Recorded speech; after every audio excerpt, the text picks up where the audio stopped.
नैतिकता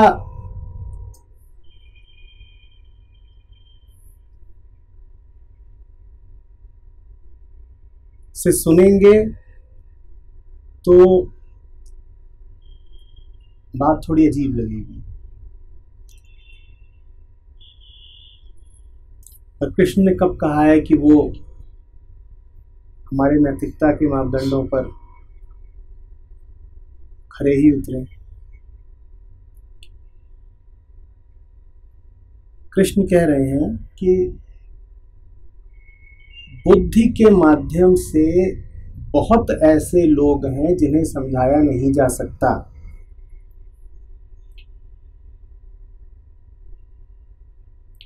उनके सामने अगर उदाहरण भी पेश करो तो समझ जाए तो अच्छी बात, सौभाग्य। पर इसकी भी कोई आश्वस्ति नहीं है कि वो उदाहरण इत्यादि भी समझ ही जाएंगे। सबसे बड़ा उदाहरण तो जीवन स्वयं है। सूरज उग रहा है, सिखा रहा है। पेड़ पौधे पशु पक्षी जैसे जी रहे हैं आपके सामने, जीवंत उदाहरण ही है। नदी का बहना बहुत बड़ा उदाहरण है। उदाहरण मात्र से अगर वो सीख सकते तो कब का सीख लिया होता उन्होंने। उदाहरण मात्र से अगर वो जान सकते तो फिर विचलित ही क्यों हुए होते। कृष्ण कह रहे हैं स्वयं निष्काम कर्म करता हुआ उनसे भी कराए। ज्ञानी पुरुष को चाहिए, योगी को चाहिए कि स्वयं निष्काम कर्म करता हुआ उनसे भी कराए।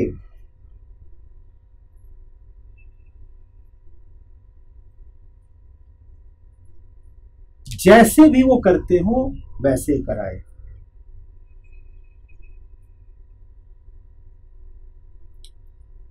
जैसे भी वो करते हो वैसे कराए।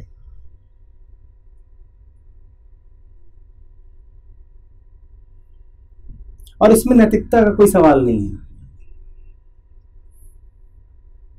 इसमें सही गलत सच झूठ का कोई सवाल नहीं है। वास्तव में सही गलत कुछ होता ही नहीं, मात्र सत्य होता है जो आपको सत्य की ओर ले जाए। उसी को कृष्णत्व जानिए। उसके लिए पूरा अस्तित्व खुला मार्ग है, उसके लिए पूरा आकाश खुला मार्ग है। आप मार्ग क्या चुन रहे हैं इसको लेकर के अपने ऊपर कोई पाबंदियां मत रखिएगा। क्या है कृष्णत्व? कोई सत्य में स्थापित हो जाए, किसी का मन विचलन से मुक्त हो जाए, कोई शांति को प्राप्त हो जाए, यही कृष्णत्व है। वो कैसे वहां तक पहुंचता है ये महत्वपूर्ण बिल्कुल भी नहीं है। आप जैसे चाहो उसे वैसे पहुंचा दो। कृष्ण बिल्कुल नहीं कह रहे हैं कि इन इन तरीकों से उसको वहां पहुंचाओ, बल्कि बस एक तरीके की व्यर्थता बता रहे हैं। कह रहे हैं विचलित मत करो उनको। ये भी नहीं कह रहे कि बुद्धि मार्ग वर्जित है। अगर ज्ञान मार्ग वर्जित होता तो वो कृष्ण स्वयं अर्जुन को उपदेश न दे रहे होते। अर्जुन को उपदेश दे रहे हैं, इससे यही सिद्ध होता है कि वो मार्ग उपयुक्त हो सकता है उनके लिए जो उस मार्ग के काबिल हों। अर्जुन काबिल है तो उसके लिए है, जिनके लिए नहीं है उनके लिए कह रहे हैं कि वो मार्ग ठीक नहीं है। बाकी जितने मार्ग हैं वो सब खुले हुए हैं, चाहे जिस मार्ग का प्रयोग कर लो। एक कहानी याद आती है मुझे।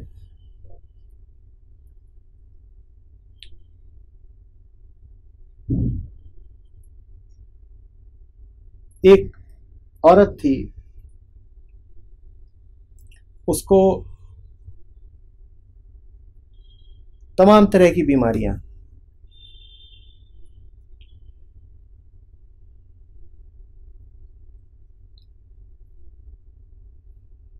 और घोर मोटापा।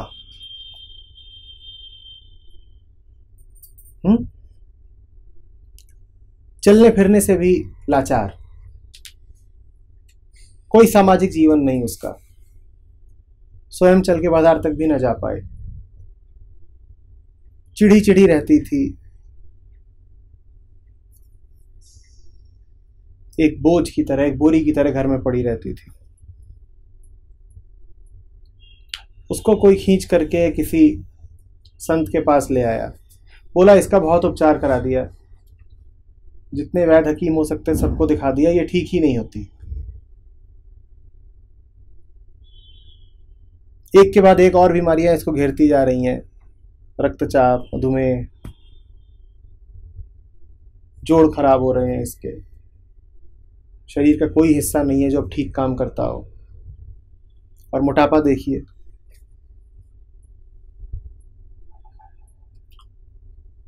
और कोई दवाई इस पर काम नहीं करती। संत ने पूरी कहानी सुनी, उस औरत को देखा, फिर बोलते हैं कि कोई दवाई इस पर काम अब कर भी नहीं सकती है, तुम व्यर्थ ही से ले आए मेरे पास, ये तो अब 3 महीने की मेहमान है, 3 महीने से ज्यादा इसकी आयु शेष नहीं है। और ये बात उसने औरत के सामने ही कह दी।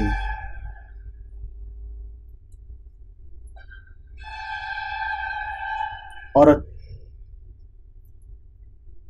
झटका खा गई, बोली कोई तो उपाय होगा, और आप जो कह रहे हो बात किसी और ने नहीं कही, मैं औरों के पास गई, उन्होंने कहा कि हाँ ठीक है, बीमारियां हैं, दवाई खा लो। इतनी निराशा की हालत है कि कुछ हो ही नहीं सकता, ऐसा किसी ने बताया नहीं। बोले वो वैद्य होंगे, मैं बता रहा हूं, तू जी नहीं सकती, 3रे महीने के आखिरी दिन तेरा निधन होना तय। वो पहुंचा हुआ संत था, उसकी बात कभी खाली जाती नहीं थी। औरत के तोते उड़ गए, उसकी तो जैसे किसी ने किस्मत सामने खोल दी हो, लिख दिया हो मौत। बड़ी मुश्किल से वहां से उठा, उससे वैसे भी नहीं आता था, घर पहुंची। अब क्या बचा है, 3 महीने की बात है, बिस्तर पकड़ लिया, भूख प्यास जाती रही।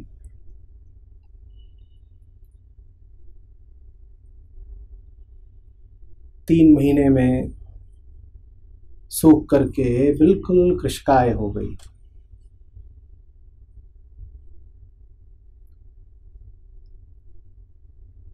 लोग आते मिलते, कहते क्या कोई फायदा नहीं,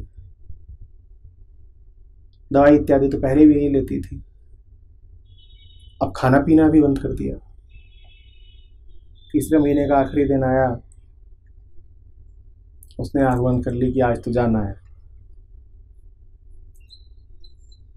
आंख बंद करके सो गई कि सोते में ही प्राण निकल जाए।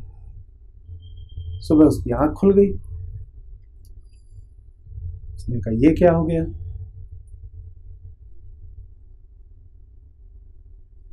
उठी, किस्मत पे यकीन ही नहीं आया, उस संत का वचन कभी खाली जाता ही नहीं था। कुछ देर तक तो अपनी किस्मत सराहती रही, फिर गुस्से में पांव पटकती उसके पास पहुंची, संत के पास। बोली क्या बोल गए थे कि 3 महीने मर जाएंगे, हम तो जिंदा हैं। संत बोला अपने पांव चल के आई हो ना। बोली हाँ। बोले 3 महीने पहले 3 लोग ढो के लाए थे तुमको, 150 किलो की थी, और तुम्हारी जितनी बीमारियां थी वो थी ही इसीलिए क्योंकि तुम्हारा स्वाद पर और जिह्वा पर कोई वश नहीं था, खाई ही जाती थी, खाई ही जाती थी। इतने तुमने पहुंचे हुए वैद्यों को दिखाया, जानती हो उनकी दवाई तुम्हें क्यों नहीं लगती थी। बोली क्यों नहीं लगती थी। बोली कोई भी दवाई तो तब लगे ना जब तुम परहेज करो, दवाई के साथ परहेज जरूरी होता है, और तुम खाए जाती थी, खाए जाती थी।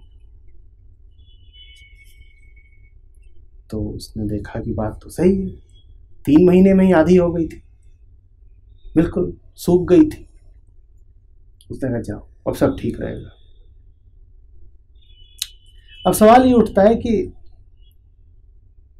इस पूरी प्रक्रिया में क्या हुआ है? झूठ ही तो बोला गया है। बुद्धि मार्ग से अगर वो औरत समझ सकती तो कितने ही हकीमों ने उसको समझाया था, बुद्धि दी थी, पर नहीं समझ में आता।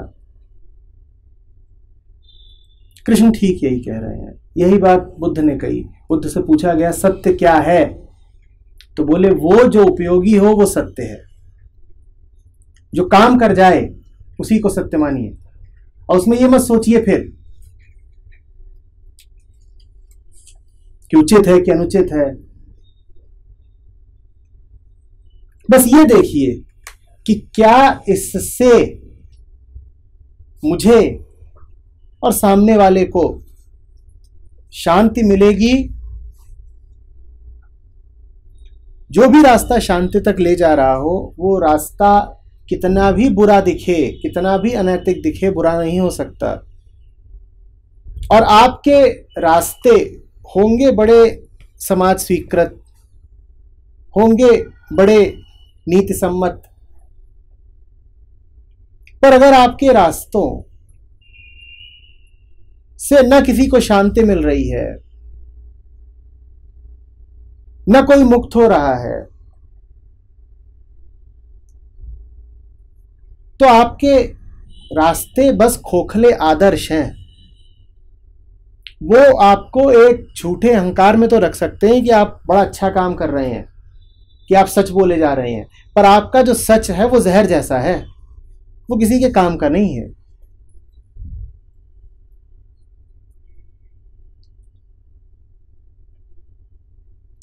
बात आ रही समझ में? जब हमने शुरुआत करी थी तब भी हमने कहा था कि कोई 18-25 तरह के योग नहीं होते, बात एक ही है और बहुत छोटी सी है।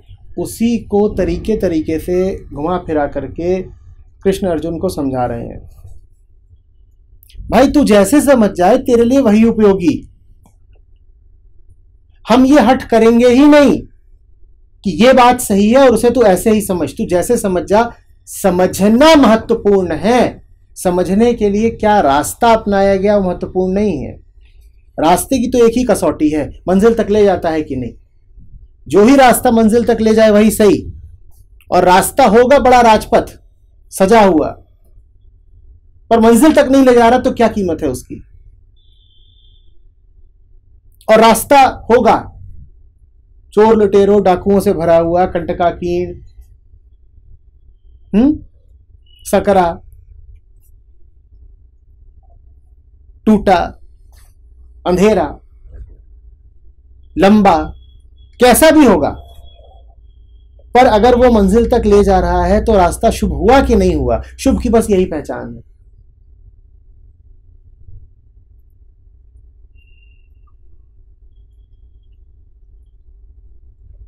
कबीर से पूछिए प्रेम क्या है, तो कहेंगे प्रेम प्रेम सब कोई करे, प्रेम न चीन्हे कोय, जा मार्ग साहब मिले, प्रेम कहावे सोए। समझिएगा, जिस भी मार्ग पर चलकर साहब मिल गए वही मार्ग प्रेम का है, और जिस मार्ग पर साहब नहीं मिल रहे उस मार्ग की कितनी भी अनुशंसा कितनों ने की हो, धर्मशास्त्रों ने की हो, गुरुओं ने की हो, वो मार्ग व्यर्थ है। आपका रास्ता समाज स्वीकृत हो, आपका रास्ता आदर्श युक्त हो, इससे कोई फर्क नहीं पड़ता। फिर कह रहा हूं, रास्ते का मूल्यांकन बस एक पैमाने पर हो सकता है, क्या उस रास्ते पर साहब मिल रहे हैं कि नहीं मिल रहे हैं। और जिस भी रास्ते साहब मिलते हो वो रास्ता फिर ठीक है, उसमें अच्छा बुरा, सही गलत, नैतिक अनैतिक कोई बात नहीं। यही बोल रहे हैं कृष्ण अर्जुन को, बोल ही नहीं रहे, यही वो कर भी रहे हैं अर्जुन के साथ। जा मार्ग साहब मिले, प्रेम कहावे सोए। रास्ता चुनना हो तो यही सवाल पूछ लेना, इस रास्ते पर साहब मिलते हैं?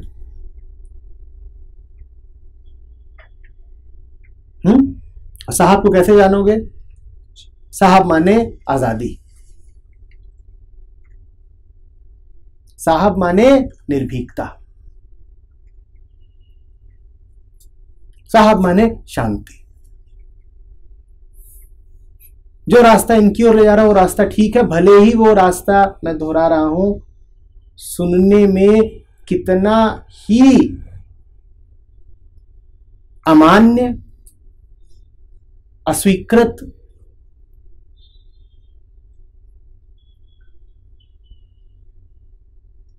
क्यों न लगे, भले ही वो ऐसा रास्ता हो कि जिसकी आप किसी से चर्चा करें तो कहे कि ये तो पाप का रास्ता है। सारे पाप शुभ हैं अगर वो पाप आपको साहब तक ले जा रहे हैं। और कौन काम का है? पुण्य, जिस पर पुण्य पुण्य तो बिखरा हुआ है, साहब कहीं नहीं है।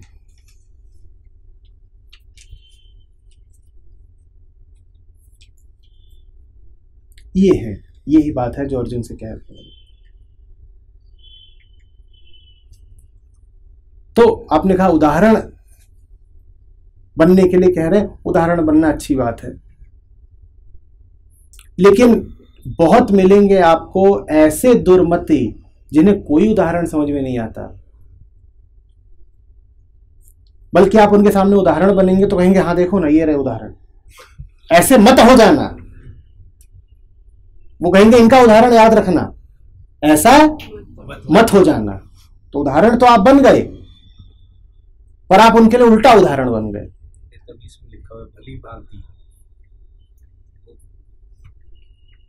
आप तो जाएंगे कि देखो मेरी जिंदगी को देखो, मैं उदाहरण हूं, कहेंगे बिल्कुल रामू इनकी जिंदगी को देख और ये उदाहरण याद रखना, ऐसा नहीं होना। अब आप क्या करोगे? क्या करोगे बोलो? सूरज तो उदाहरण बन के चमकता है कि देखो मैं कितना चमक रहा हूं, पर चमगादड़ों को तो रात ही प्यारी है ना, अंधेरा ही प्यारा है। सूरज तो खड़ा हुआ उदाहरण बन के, और चमगादड़ अपने बच्चे को क्या समझा रहा होगा मत निकलना, कि भाई जब वो निकला हो तो तुम मत निकल पड़ना, वो गलत आदमी है, उसके सामने मत जाना, उसके पास मत जाना, उसके सामने मत जाना, जब वो निकले तो छुप जाना। तो उदाहरण तो बन गया।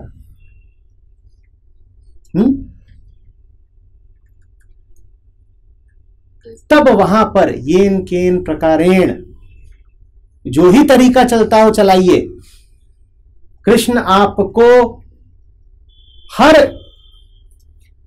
वर्जना से आजादी दे रहे हैं। इसी को वो कहते हैं सर्वधर्मान परित्यज्य,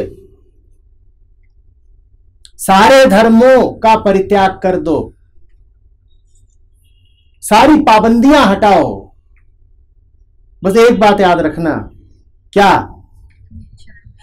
मेरी शरण में आ रहे हो कि नहीं? मामेकम शरणम व्रज, सर्वधर्मान परित्यज्य, हटाओ सारी पाबंदियां, हटाओ बाकी सारे धर्मों को, कर्तव्यों को, जिम्मेदारियों को। दुनिया की नजर में जरूर तुम अनैतिक हो जाओगे, पापी हो जाओगे, गलत कहलाओगे, असामाजिक कहलाओगे, दुनिया के कानून हो सकता है तुमको अपराधी भी ठहरा दें, पर तुम जानोगे अर्जुन, और मैं जानूंगा कि जो तुमने किया सिर्फ वही ठीक था, तुम्हारे अलावा कुछ और ठीक नहीं है। दुनिया की अदालतें बोलती रहेंगी तुमने गलत किया, कुछ गलत नहीं है। जा मारक साहब मिले, प्रेम कहावे सोए।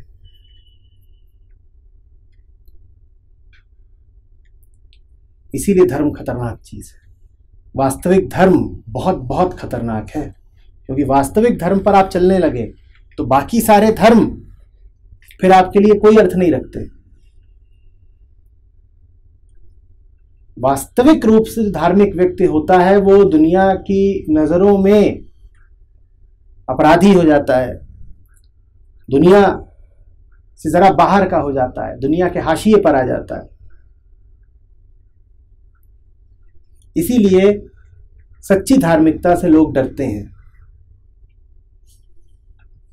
लोगों को नैतिक होना ठीक लगता है, क्योंकि नैतिकता बड़ी ओछी चीज है, 2 कौड़ी की, उसका आप पालन कर सकते हैं। सुबह दांत मांज लो, किसी से झूठ मत बोलो, आयु में कोई बड़ा सामने आए तो उसको प्रणाम कर लो, आयु में कोई छोटा सामने आए तो उसको आशीर्वाद दे दो, रात में ठीक वक्त पर सो जाओ, ब्रह्म मुहूर्त पर उठ जाओ, खाना खाने से पहले भोग लगा दो, बस ठीक है। नैतिकता आपसे यही 2-4 बातें मांगती है। इनका पालन करना आसान है। धर्म आपसे कहता है जा मार्ग साहब मिले उसी पर चलो, उस रास्ते पर फिर चाहे जिस चीज की कुर्बानी देनी पड़े दो, उस रास्ते पर उसूलों की कुर्बानी देनी पड़े दे दो, उस रास्ते पर पुण्य की कुर्बानी देनी पड़े दे दो, उस रास्ते पर झूठा साबित होना पड़े हो जाओ झूठे साबित।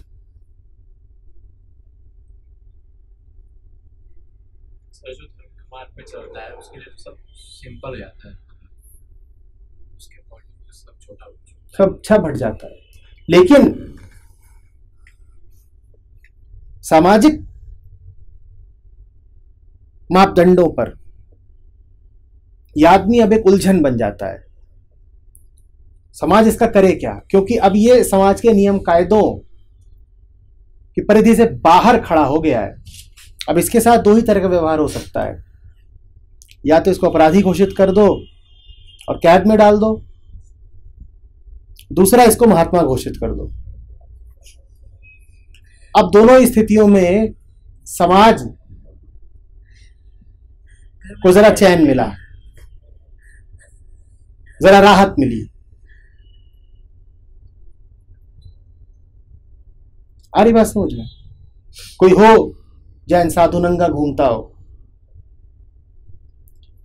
उसके साथ 2 ही व्यवहार हो सकते हैं, या तो उसको अपराधी या विक्षिप्त पागल इत्यादि घोषित कर दो, या तो अस्पताल में डाल दो, या जेल में डाल दो, या जा करके उसके चरण स्पर्श करना शुरू कर दो, उसको पूजनीय बना दो, कह दो कि ना ना ना ये तो समाज के नियम कायदों से वैसे भी बाहर है, तो ये जो भी करते हो उसका बुरा नहीं मानना चाहिए, ये जो भी करते हो उसे आम नियम कायदों पर नहीं तोलना चाहिए। और हम यही करते हैं, क्योंकि ऐसा आदमी जो वास्तविक रूप से धार्मिक है वो समाज के सामने हमेशा चुनौती बनेगा, उलझन बनेगा। समझ में नहीं आएगा इसका करें क्या, क्योंकि वो किसी की सुनेगा नहीं। उसने तो सारे धर्मों का कर दिया परित्याग, सर्वधर्मान परित्यज्य, किसी की नहीं सुनता वो।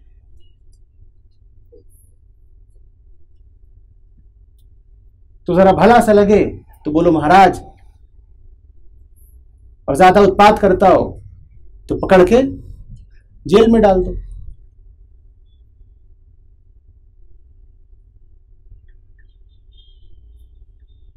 कितनी डरावनी बात है।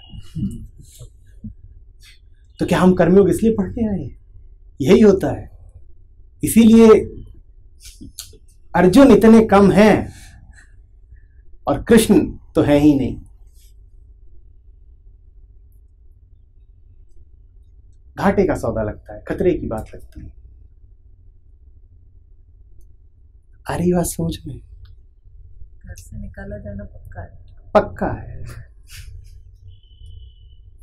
और रिद्धिमा जी, घर से निकाला जाना तो फिर भी आसान है, अपने भीतर से घर निकालना तो बड़ा मुश्किल है।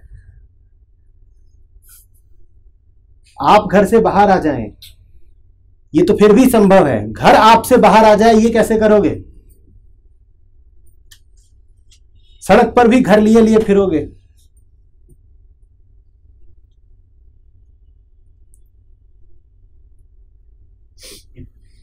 धार्मिक हो गए तो निकला कर, तभी तो निकाला। धार्मिक हो गए तो निकाला, निकल ही जाता है।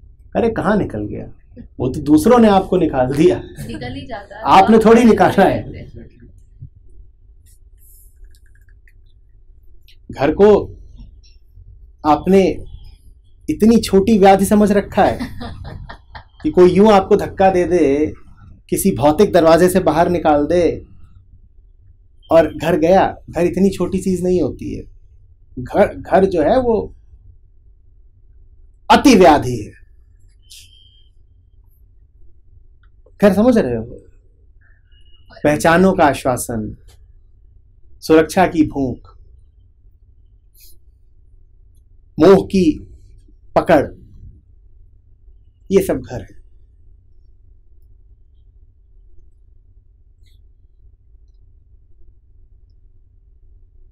कबीर को तो चौराहे पर ढिढोरा पीटना पड़ा था, जो घर जा रहे आप ना चले हमारे साथ।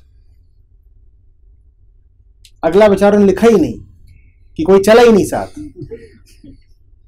कौन बहराया है? तो फिर अकेले ही घूम रहे थे।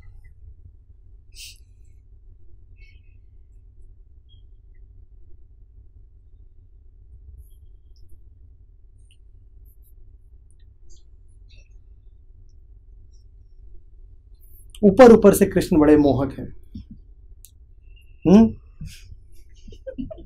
लगता वाह कृष्ण, इस आदमी की भोली सूरत पे मत चले जाना, खतरनाक।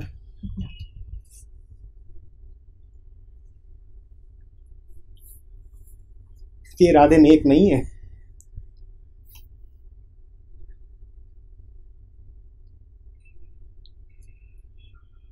अरे बात समझ में?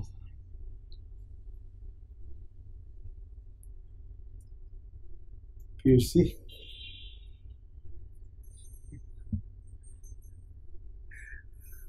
ना तो हंसी का भरोसा ना रोने का भरोसा, क्या चल रहा है। तो इसको ऐसे पढ़ना उचित होगा क्या कि उनसे जो भली भांति कराते रहना चाहिए, इससे आशय कर सकते हैं कि भली भांति जो कर्म हो रहा हो भले वो सकाम प्रतीत हो, किंतु वो उसे निष्काम की तरफ ले जा सके।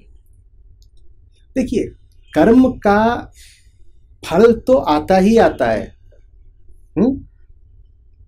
सवाल ये है कि आपका उस फल से रिश्ता क्या है। आपको वो फल पता है, सिर्फ इस वजह से आपका कर्म सकाम कर्म नहीं हो गया। निष्काम कर्म का यह अर्थ नहीं होता कि मैं जो कर्म कर रहा हूं उसके फल का मुझे कुछ अनुमान ही नहीं है। आपको अनुमान हो सकता है, एक सूक्ष्म चुनाव की प्रक्रिया भी भीतर से हो सकती है, पर उस फल से आपका रिश्ता क्या है? वो फल आपको डराता है, वो फल आपको आकर्षित करता है, वो फल आपको लुभाता है, आपसे कुछ वादे करता है। अगर वो ये सब नहीं कर रहा तो भले ही आपने पूर्वानुमान लगा भी लिया हो कि एक बहुत बड़ा फल आने वाला है, तो भी कर्म निष्काम ही हुआ। कर्म सकाम तब हुआ जब फल से आपने अपनी पहचान का रिश्ता जोड़ लिया हो।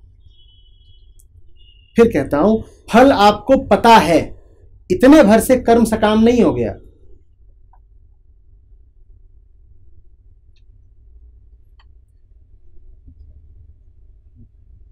आपने फल आयोजित भी कर लिया है, फल का अनुमान भी लगा लिया और फल की योजना भी बना ली है, तब भी हो सकता है कि कर्म निष्काम हो, यदि उस योजना की सफलता या असफलता से आप पर फर्क ना पड़ता हो। मैंने बिल्कुल एक सुनियोजित कर्म करा और उस कर्म से यह अपेक्षा भी थी कि अमुक परिणाम मिलेगा। देखने में यह सकाम कर्म ही लगेगा कि साहब ये सब तो पूरी तैयारी के साथ हो रहा है ना, और आपने कर्म के अंजाम का अंदाजा तो पहले ही लगा रखा है और उसी अंजाम की दिशा में आप काम करते जा रहे हैं, तो इसको तो आप सकाम कर्म ही कहिए। नहीं, ये अभी भी सकाम कर्म नहीं हो गया। कर्म सकाम तब हुआ जब फल आपको छोटा कर दे कि बड़ा कर दे। बात समझ रहे हैं? आपको पूरी छूट है योजना बनाने की। कृष्ण की आप दांवपेच देखिए, कृष्ण की आप नीति कुशलता देखिए। अंजाम का अनुमान तो लगाते ही थे, उन्हें नहीं पता था कि चक्रव्यूह में भेज रहे हैं अगर वो, तो नतीजा क्या निकलने वाला है? कहिए, बोलिए। उन्हें नहीं पता था कि किस तरीके से और मात्र किस तरीके से भीष्म और द्रोण को मारा जा सकता है। तो अंजाम का अनुमान ही नहीं, अंजाम का प्रायोजन भी उन्होंने पहले ही कर रखा है, लेकिन फिर भी कर्म निष्काम है, क्योंकि उस अंजाम में उनके लिए निजी तौर पर कुछ भी निहित नहीं है। कृष्ण उस अंजाम से न बड़े हो जाने वाले न छोटे हो जाने वाले हैं। नतीजा कुछ भी हो, कृष्ण का कृष्णत्व तो अनछुआ रह जाना है। तो निष्काम कर्म का ये अर्थ मत लगा लीजिएगा कि जैसे अंधे कुएं में छलांग मारी, कि जैसे आगे का कुछ होश ही नहीं। बिल्कुल होश रह सकता है। योजना के लिए, प्लानिंग के लिए कोई इनकार नहीं किया जा रहा है। बस इतना कहा जा रहा है कि योजना असफल भी हो गई तो मौज मारना, और योजना सफल हो गई तो फूल मत जाना, क्योंकि और कितना फूलोगे? तुम तो पहले ही पूर्ण हो। फूलने के लिए है अब बहुत अवकाश है नहीं। फूलोगे कैसे? बात समझ रहे हैं? तो निष्काम कर्म का अर्थ मूर्खता नहीं है। निष्काम कर्म का अर्थ ये नहीं है कि रैंडम कर्म हो रहा है। मूर्खता को नहीं कहते निष्काम कर्म।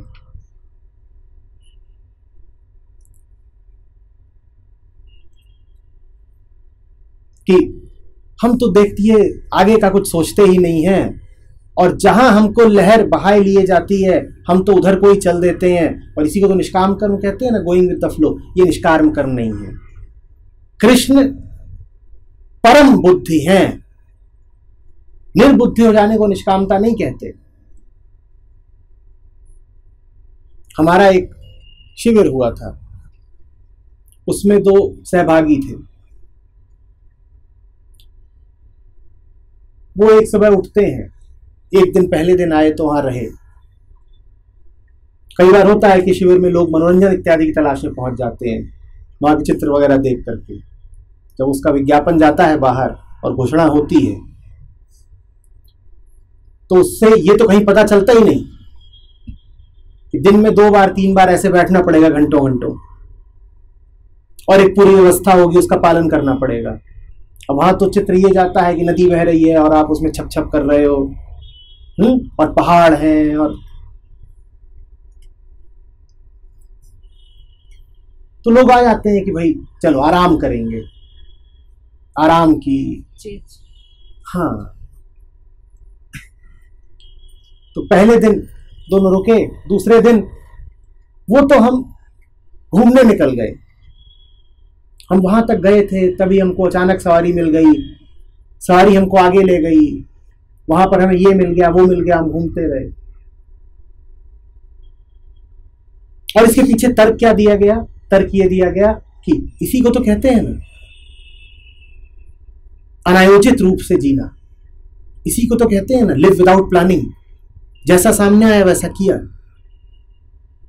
ये तो ऐसी सी बात है कि अर्जुन सुने कृष्ण से सब कुछ पहले दिन, और दूसरे दिन लोटा लेके जंगल जाए और जंगल में ही खो जाए कि मैं तो बिना योजना के जीता हूं। भाई, सूरज की पहली किरण के साथ पहला तीर छूटेगा, और उतने बजे तुमको युद्ध के मैदान में प्रस्तुत रहना है। यही कृष्ण की सीख है।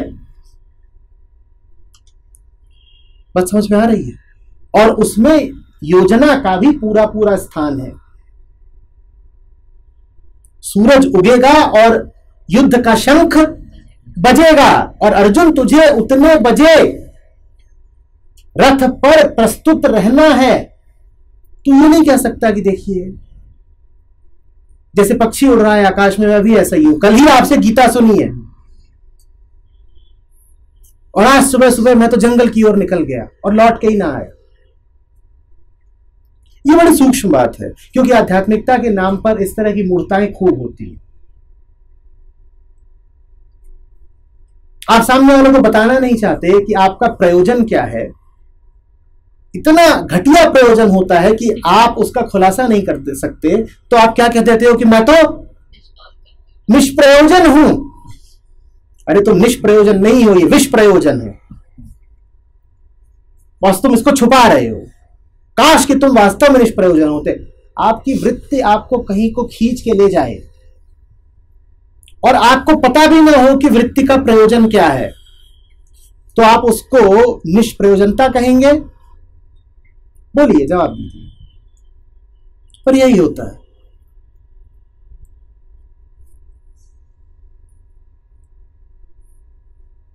आपको सिगरेट की तलब लग रही है, रात में आपकी नींद खुल जाती है, आप सड़कें भटकना शुरू कर देते हैं।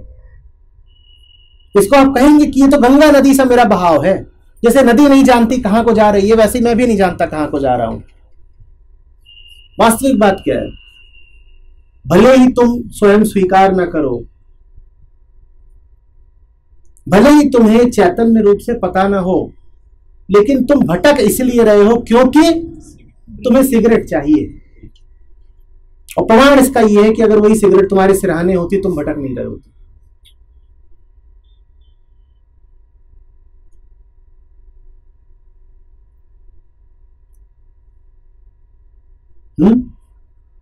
अभी ये हफ्ता शुरू हो रहा है, जैसे जैसे हफ्ता खत्म होता जाएगा वैसे वैसे ही ये कार्यक्रम भी समाप्ति की ओर बढ़ेगा।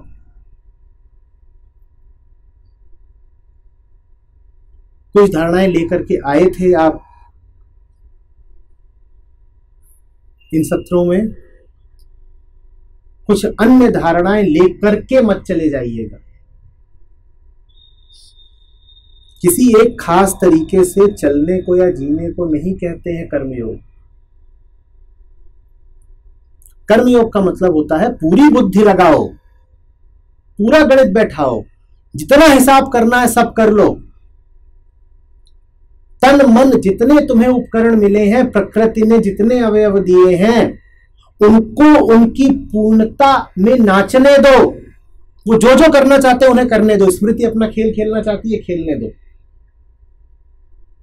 मन विश्लेषण करना चाहता है, करने दो।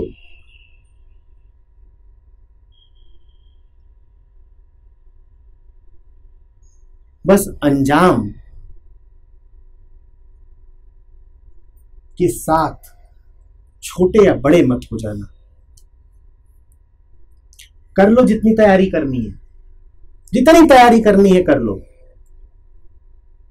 जब परिणाम आए तो हर हाल में मुस्कुराते पाए जाओ।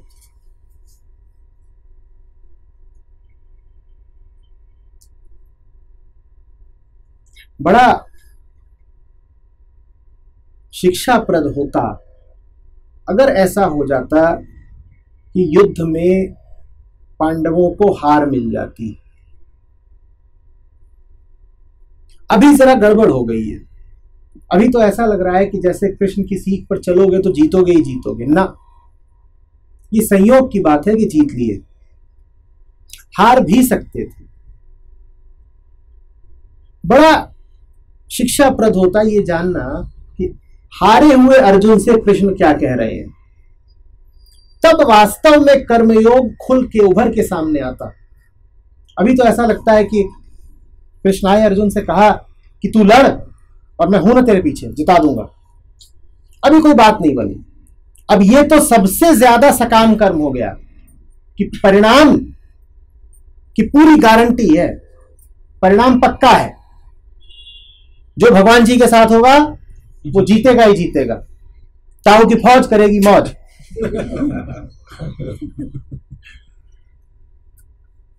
तो ये बड़ा गलत उदाहरण संसार के सामने आ गया है। मजा तो तब आता जब कृष्ण के कहने पर अर्जुन युद्ध करता और हारता, क्योंकि हो सकता है कि तुम हारो। कृष्ण तुम्हारे साथ है, इसका मतलब ये नहीं है कि तुम सारे भौतिक युद्ध जीतोगे। इसका अर्थ ये है कि भौतिक युद्ध में चाहे जीतो चाहे हारो, कृष्ण का साथ नहीं छूटेगा। और कृष्ण के साथ जो मिलता है वो मिलना नहीं छूटेगा। समझिएगा बात को। कोई आश्वस्ति बिल्कुल नहीं है इस बात की कि तुम अगर कृष्ण के साथ हो तो सारे दुनियावी युद्धों में जो भौतिक, जो पार्थिव जीत होती है वो तुम्हें मिलेगी ही, ऐसा नहीं हो सकता ना। पर जब गीता में ऐसा होता है कि अर्जुन कृष्ण के साथ होता है और जीत भी जाता है, तो फिर तो कृष्ण का संबंध सीधे सीधे जीतने से जुड़ गया ना। अब कृष्ण का संबंध निष्कामता से नहीं है, अब कृष्ण का संबंध युद्ध में विजय से है। कि अर्जुन क्यों जीता?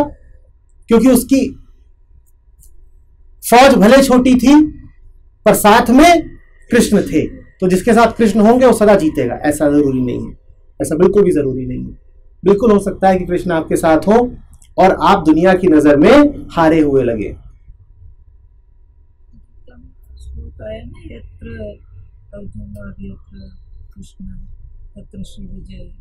हाँ, उस विजय का अर्थ क्या है? उस विजय का ये अर्थ नहीं है कि तुमको राज मिल जाएगा भोगने को।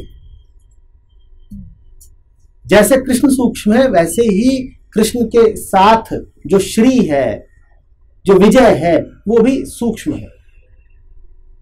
बिल्कुल ऐसा हो सकता था कि इतने बड़े बड़े प्रकांड योद्धा थे उधर, किसी का भी तीर अर्जुन की लीला समाप्त कर देता। बिल्कुल हो सकता था, क्यों नहीं हो सकता था? ये तक हो सकता था कि कृष्ण स्वयं भी शरीर रूप में मारे जाते, क्यों नहीं हो सकता था?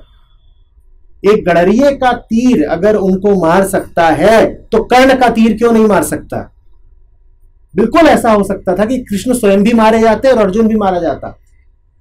और मैं आपसे कह रहा हूं, अनेकों कृष्ण और अनेकों अर्जुन इस तरह मारे भी गए होंगे। उनकी गीताएं हमारे समक्ष आती भी इसीलिए नहीं है क्योंकि अब वो सामाजिक रूप से आकर्षक नहीं रही। हमें ये बात भाएगी ही नहीं कि एक कृष्ण एक अर्जुन को निष्कामता का उपदेश देता है, युद्ध में कूद पड़ने का उपदेश देता है, और जब युद्ध होता है तो न सिर्फ हार जाता है बल्कि दोनों प्राणों से हाथ धो बैठते हैं। हम कहेंगे ये क्या है, ये कैसा उदाहरण है, हमें क्या सिखाया जा रहा है? आत्मघात। तो वैसी गीताएं कभी प्रकाशित होंगी ही नहीं, और वैसी गीताएं सैकड़ों में होंगी। वैसा बार बार हुआ होगा। ये जो श्रीमद् भगवत गीता है ये उन्हीं गीताओं जैसी है, और वो गीताएं इस गीता से कहीं से भी निम्न नहीं है। पर समाज उनको कभी मूल्य नहीं देगा क्योंकि उनमें हार है। ध्यान रखिएगा, जो गीता आज हमारे समक्ष है और जो गीता समाज शताब्दियों से पूज रहा है, उस गीता को समाज ने महत्व इसलिए नहीं दिया है क्योंकि समाज समझ गया है कि निष्काम कर्म क्या होता है और निष्काम कर्म बड़ी मूल्यवान चीज है। उस गीता को समाज ने महत्व इसलिए दिया है क्योंकि कृष्ण और अर्जुन जीते और उन्होंने राज्य हासिल किया। हमारे समाज के लिए अवतार मात्र तब अवतार है जब वो जीत के दिखाए। आपके राम जीतते हैं, आपके कृष्ण जीतते हैं, आपके इंद्र, हाँ, आपके नरसिंह जीतते हैं। आपका कोई देवता हारा हुआ नहीं है। लेकिन निष्काम कर्म आपको यही बोल रहा है कि हार या जीत से कोई फर्क ही नहीं पड़ता। तो फिर देवता बनने के लिए ये एक शर्त कैसे हो सकती है कि तुमको दुनिया में जीता हुआ होना चाहिए? जो शर्त हमने अपने तमाम देवताओं पर आरोपित करी है वही शर्त हमने गीता पर रख दी है। कृष्ण, तुमने बात तो बहुत बढ़िया कही, अब 18वें दिन जीत के भी दिखा देना। तुम्हारी बात का वजन नहीं है, तुम्हारी जीत का वजन है। निष्काम कर्म ये नहीं है। वास्तव में समाज का गीता को चुनना स्वयं गीता के ही खिलाफ जाता है। गीता कह रही फर्क ही नहीं पड़ता कि जीते या हारे, और समाज गीता को चुन ही इसलिए रहा है क्योंकि गीता एक विजेता द्वारा कही गई है। समझ रहे हैं बात को? चूंकि हमारा समाज डरा हुआ है, असुरक्षित है और हिंसक है, इसीलिए वो प्रतिस्पर्धा को और प्रतिस्पर्धा में जीत को ही महत्व देता है। कृष्ण अर्जुन से कह रहे हैं, अर्जुन मेरे साथ अगर तू हार भी गया तो तू जीता है। यह है विजय का असली अर्थ। विजय इसमें निहित नहीं है कि युद्ध का परिणाम क्या निकलेगा, विजय इसमें निहित है कि जब लड़े तो कृष्ण के पक्ष से लड़े। यह विजय की बात है। कृष्ण के खिलाफ लड़े तो जीत के भी हारे हुए हो, कृष्ण के साथ लड़े तो हार या जीत कोई फर्क ही नहीं पड़ता। और फिर कह रहा हूं, कृष्ण के पास इस लालच में मत चले जाइएगा कि वो आपकी जीतने की अपेक्षा पूरी कर देंगे। कृष्ण ने कोई ठेका नहीं ले रखा है आपको जिंदगी के युद्धों में जिताने का, बल्कि ज्यादा संभावना तो यह है कि आप जीत रहे हो और कृष्ण के पास चले जाएं तो आपको हरवा और दें। इसी कारण हम वास्तव में कृष्णों के पास जाते भी नहीं। अच्छा खासा जीत रहे थे, उन्होंने पता नहीं क्या घुट्टी पिला दी, हार और गए। अब घर जा रहे हैं अपना और ये और वो ऐसी ऐसी बातें कर रहे हैं। बात समझ में आ रही है? विजय युद्ध के परिणाम में नहीं है, विजय इसमें है कि आपके रथ का सारथी कौन है। आपके रथ को हाँकने वाला अगर कृष्ण है तो पहला तीर चलने से पहले ही आप जीत चुके हैं। आपके रथ को हाँकने वाला अगर शल्य है तो आप अगर जीत भी जाएं तो हारे हुए ही हैं।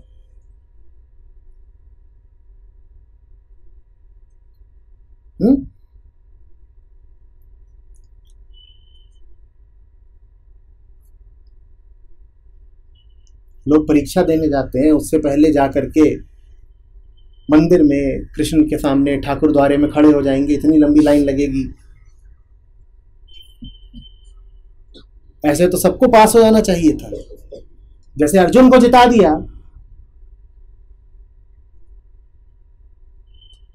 आधी सेना थी उनकी औरों की अपेक्षा, 12 और 7 का अनुपात था, करीब करीब आधी थी।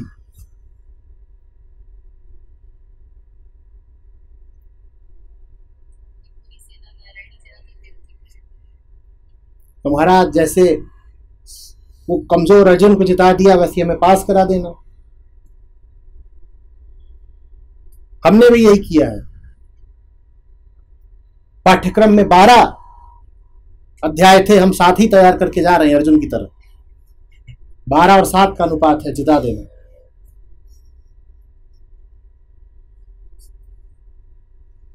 वहां जीत ही नहीं होती।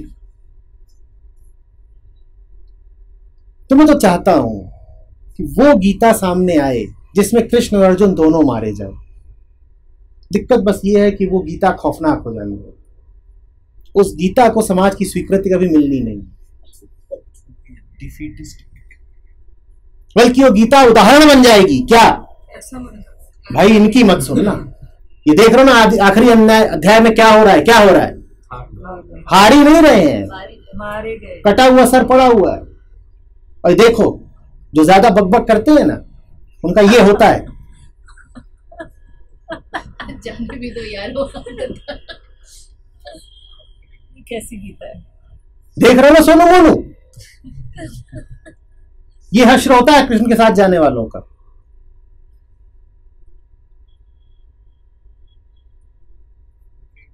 जीसस क्राइस्ट, सॉक्रेट्स, इसका उल्टा असर भी होता है। उसका उल्टा असर तब होता है जब उनकी एक लेगेसी बना दी जाए, जब उनके साथ एक परी कथा जोड़ दी जाए। आप समझ रहे हैं? जब उनके साथ किसी और लोक की बादशाहत जोड़ दी जाए। ये थोड़ी कहा गया कभी कि जीसस मर गए, उसे असेंशन कहा जाता है। कभी डेथ ऑफ जीसस सुना है आपने? उसे कहते हैं the ascension of Jesus. Ascension समझते हैं क्या होता है? उपलब्धि, प्रमोशन। मरे नहीं थे, उनकी प्रोन्नति हो गई थी।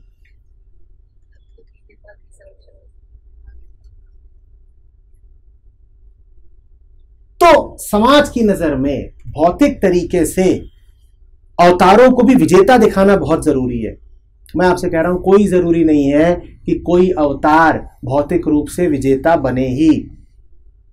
ज्यादा संभावना यही है कि जैसी हमारी दुनिया है, इस दुनिया में तो वो लूजर ही रहेगा, हारा हुआ ही रहेगा। हाँ, बाद में आप उसकी कहानी चला दो कि नहीं, हारा नहीं था, वो हारने का नाटक कर रहा था, मरा थोड़ा ही था। परमात्मा ने उसके लिए रथ भेजा था सिंहासन युक्त, तो उस पर बैठ करके उसको ऊपर उठा लिया गया था। वो देखो, वो उसका अवरोहण हो रहा है, उधर जा रहा है। ऐसा कुछ नहीं।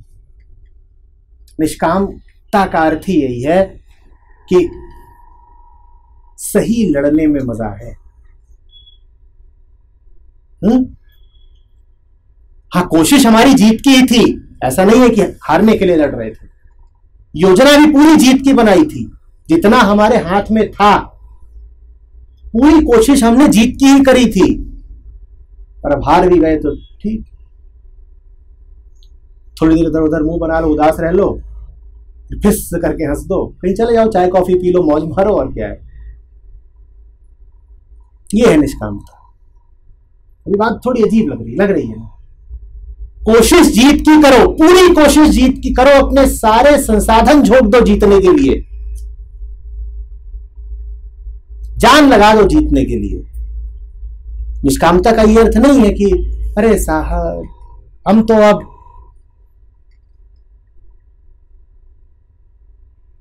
कर्म फल के अनाश्रित हो गए हैं, तो अब हम कर्म करते ही नहीं।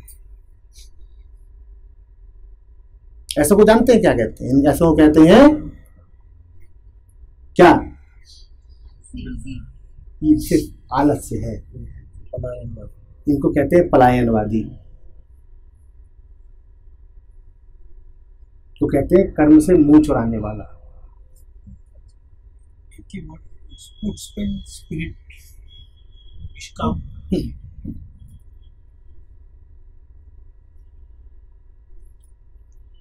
अगर कोई कर्म फल से नहीं अटैच हो जाता हो, लेकिन जो कर्म चल रहा है उसी में अटैच हो जाता है, तो ठीक है, क्योंकि कर्म इतनी तेजी से घटित होता है कि वो आपको अटैचमेंट का मौका देगा नहीं। अगर ठीक उस क्षण जो हो रहा है उससे ही भर जुड़े हुए हो तो उसे अटैचमेंट नहीं कहते। अटैचमेंट तब है जब सावधि हो, जब उसकी कोई ड्यूरेशन हो, जब उसमें कुछ खिंचाव हो, कोई अवधि हो उसकी। बात समझ रहे हो? अगर अवधि नहीं है तो कितना भी ज्यादा महत् काम कर रहे हो, तुम्हारा उससे मोह नहीं हो सकता, वो तुम्हारे लिए फिर बड़ी बात नहीं बन सकता, बोझ नहीं बन सकता। एक छोटा सा उदाहरण देता हूं इस बात का कि अवधि कितनी बड़ी बात। एक बहुत बड़ा पत्थर उठाओ तुम 1 सेकंड के लिए, और एक छोटी सी गिट्टी उठाओ तुम 1 दिन के लिए। क्या है जो तुमको थका के और तोड़ के रख देगा?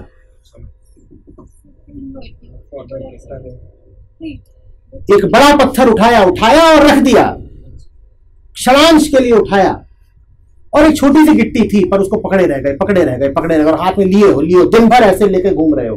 क्या है जो तुमको थका डालेगा? बात समझ में आ रहे हो? बड़ी से बड़ी चीज भी अगर तुमने क्षणांश को उठाई है और उसके बाद उसका निशान भी बाकी नहीं रहा, उसका कोई अवशेष लेके स्मृति में, शरीर में, अपने ढांचे में नहीं घूम रहे, तो तुम पे फर्क नहीं पड़ने का। हमको कर्म नहीं थकाता, हमें कर्म का दीर्घ हो जाना थका देता है। हमें कर्म का जो लंबा अंतराल होता है वो थका देता है।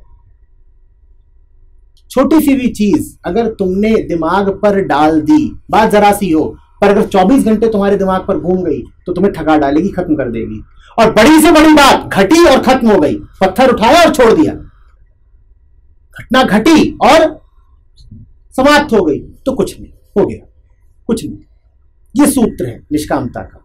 इसलिए इंसान जीवन के बड़े से बड़े युद्ध से, चुनौती से गुजर जाओ, उसको लेके मत घूमो। लेके घूमना ही नर्क हो जाता है। जब वो सामने हो तो उठा लो, और सामने नहीं है तो छोड़ दो। ये बुद्धि और मन के बीच में कैसे हम डिफरेंस देखें, मतलब क्या कैसे जाने कि ये डिफरेंट है, बुद्धि अबव है, मन ये है और बुद्धि ये है, बुद्धि को यूज करके मन को कंट्रोल करना। सब कुछ नहीं करना है, ये ठीक है, सब बात है।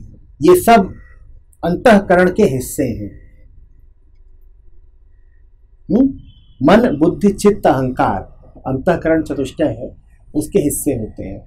इनको एक ही मानो। ये जो भीतर घूम रहा होता है ना, उसे अंतःकरण कहते हैं। जब मैं कहता हूं मन, तो जानो कि मैं कह रहा हूं अंतःकरण। अंतःकरण, ठीक है। तो मन और बुद्धि को अलग अलग मानने की कोई विशेष आवश्यकता नहीं है। ये जान लो कि वो अंतःकरण के ही दो हिस्से हैं, और एक हिस्सा दूसरे हिस्से से लड़ रहा है। मन जितना शुद्ध रहे, और मैं जब मन कह रहा हूं तो मेरा आशय है अंतःकरण। मन जितना शुद्ध रहेगा, उतना ज्यादा इन हिस्सों में विभाजन ही कम रहेगा।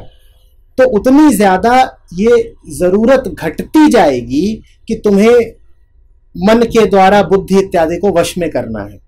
मन के द्वारा बुद्धि के द्वारा मन को वश में करना, बुद्धि के द्वारा मन को वश में करना वास्तव में और कुछ नहीं है, बस मन के एक खंड द्वारा मन के दूसरे खंड को वश में करने की बात है। वो कभी भी पूरे तरीके से हो नहीं सकता। मन के दो खंड जब भी आपस में घर्षण करेंगे, तो उसमें आखिरी और पूर्ण जीत किसी हिस्से की नहीं होनी है। दमन हो सकता है, जीत नहीं हो सकती।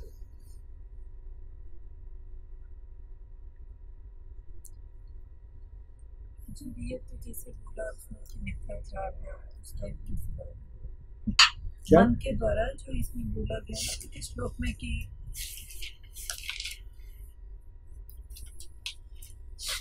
मनुष्य इंद्रियों को वश में तो करता है, किंतु मन से इंद्रियों का चिंतन करता रहता है। तो अगर मन इस तरह से हो रहा है कि हम कंट्रोल करने की कोशिश कर रहे हैं, उसका दमन कर रहे हैं, एक तरह से मिथ्याचार। हाँ, बिल्कुल मिथ्याचार हो गया, बिल्कुल हो गया। कोई सॉल्यूशन नहीं, बिल्कुल नहीं हुआ, बिल्कुल भी नहीं हुआ। जिस चीज पर जोर दिया जा रहा है कि मन को बलात् वश में करके और इंद्रियों को वश में करके, कहाँ जोर दिया जा रहा है? लगातार बार-बार कहाँ बार बार बताइए, कहाँ?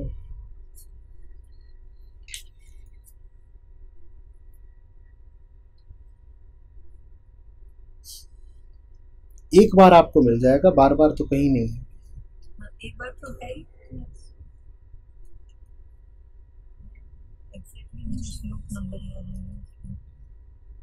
जो आपने बताया था कि जहां पे आ रहा है ना, उसके कारण सुन लीजिए। एक ही बार वो बात कही, इसलिए कही है जिसकी आत्मा जागृत होती है, जिसका अपना मालिक जगा हुआ होता है, उसको ये सहज ही कहा जा सकता है कि मन के जो दोनों हिस्से हैं, तुम उन दोनों को छोड़ो और आत्मा को समर्पित हो जाओ। आत्मा तुम्हें बता देगी क्या करना है। इन दोनों हिस्सों में से किसी की भी सुनने की जरूरत नहीं है। पर जब दो हिस्से लड़ रहे हो और आत्मा सिर्फ इतने दूर हो कि उन पर आत्मा का कोई प्रभाव ही ना होता हो, तो स्थिति ऐसी रहती है कि जैसे घर में मालिक सोया पड़ा है और नौकरों की आपस में लड़ाई चल रही है। बात आ रही समझ? अब वो लड़ाई सुलझाने के लिए मालिक मौजूद ही नहीं है, या ये कह लिए कि मालिक की मौजूदगी से वो दोनों बहुत दूर है। तो क्या करना होगा?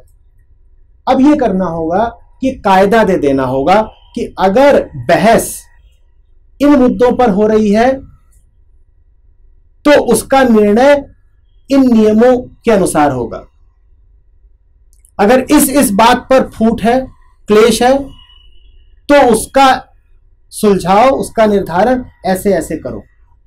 तो फिर उसके लिए कुछ नियम कायदे दे देने होंगे। अर्जुन कुछ कुछ वैसी ही हालत में है जहां उसका अपना हृदय, उसकी अपनी आत्मा कुछ साफ साफ बता पा नहीं रही है।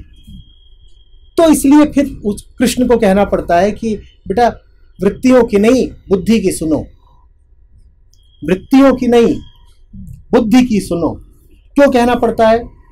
क्योंकि कृष्ण उसकी वृत्तियों पर तो अभी कोई जोर चला नहीं सकते, वृत्तियां बहुत गहरी हैं, नीचे छुपी हुई हैं।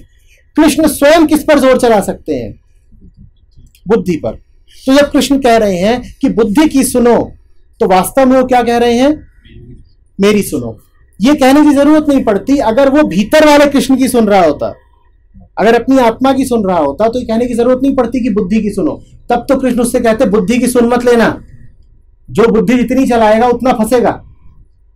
पर अभी तो यही कहना पड़ रहा है कि बुद्धि की सुनो। क्यों? क्योंकि कृष्ण स्वयं बुद्धि के मार्ग से ही अर्जुन में प्रवेश कर सकते हैं अभी। तो बुद्धि का पालन करने को नहीं कह रहे हैं, पालन करने का वो कृष्ण ही को कह रहे हैं, पालन कृष्ण का ही करो। तो बुद्धि को अभी आप कृष्ण पढ़िए। किसी अन्य मौके पर यही कृष्ण कहेंगे कि बुद्धि का प्रयोग मत कर लेना। जो बुद्धि का प्रयोग करता है, ज्यादा चालाकी या चतुरता दिखाता है, वही फंस जाता है।